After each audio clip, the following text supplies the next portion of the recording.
The theory of relativity refers to two theories that Albert Einstein developed in the first 2 decades of the 20th century. His special theory of relativity is based on the speed of light in vacuum.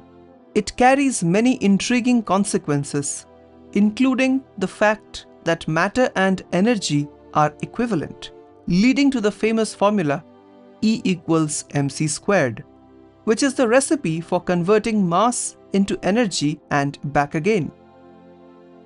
That means a huge amount of energy comes from tiny bits of mass.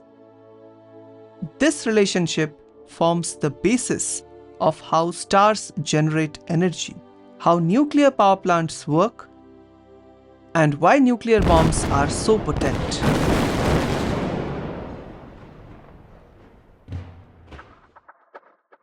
Einstein's general theory of relativity provides our modern understanding of gravity and the large-scale structures of the universe, mostly for objects of very high mass and regions of very high energy.